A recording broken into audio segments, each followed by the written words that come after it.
We're going to start with customer trouble at Thornton's St. Joe Avenue. A female subject sitting in a car is throwing things out the window at other customers. From the car through the window at other customers. Yep. What are you doing? I don't know. Come on. What does your life come to that's what you're doing with your life?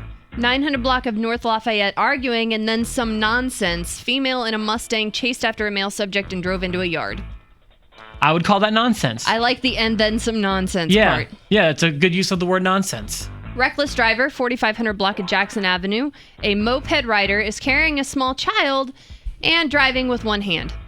Oh, very responsible. Right. Yeah, and people wonder why we were a big fan of the mopeds. Fight in progress at Virginia Street and Sherman Street. 2 juveniles fighting in the street. EPD arriving. Update, no fight at Virginia/Sherman. Officer says a group of juveniles is playing cops and robbers. EPD units available. That must have been an intense game if they convinced people that some were actually cops and robbers. Man. That's wonderful.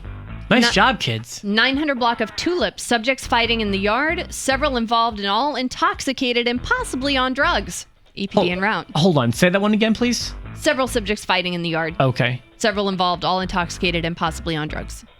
You can usually tell just from looking at them. Yeah. First and Meyer Avenue. Subject on the side of the road laying down. Subject walking home and decided to lay down because he was tired. Depends on how far his walk was, I guess. Not really the ideal spot to lay down, probably, but hey. Where was it?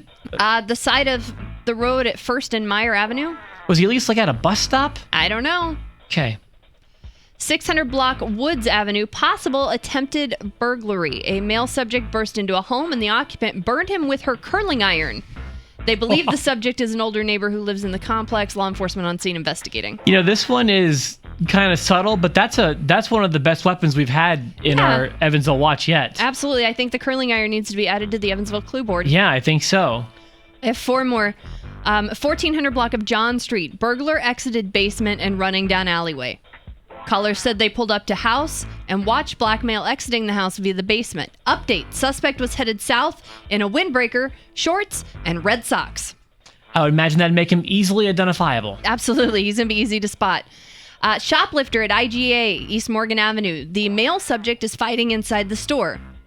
Update, the IGA theft suspect ran from the store. Employees have his wallet and cell phone. Oh, it's going to make him easy to identify, too. I mean, that's about as easy as the last guy to identify. I mean, wallets typically have IDs in them. Mm-hmm. Phones are easily traceable to their owner. Yes. Okay, I lied. That wasn't 4 more. I have 3 more now. Washington Weinbach. A large group of juveniles is running back and forth across Washington like it's a game. It is. Frogger. It's Frogger. That was the tweet from Evansville Watch. Okay, yeah. Be careful because it could turn into Grand Theft Auto here shortly. Disorderly conduct, 1100 block of MacArthur Circle. Several males are getting ready to fight. I guess that means they're taking their shirts off. Again, that was the tweet from Evansville Watch. That's how you can tell people are getting ready to fight, right? Yeah. And then last but certainly not least, theft at CVS, North First Avenue. The male subject stole hair color, a drink, and cologne. Last seen walking eastbound on Columbia, no longer thirsty and looking and smelling good. Yeah, well, I hope he doesn't mix up all those liquids. He could have, funny smelling hair. He could be drinking the hair dye and, putting, what was the other? Putting the drink in his as wearing it as cologne. I don't know what I'm saying. But just don't mix those liquids up. You could wind up, poisoned. Absolutely. You drink that hair dye.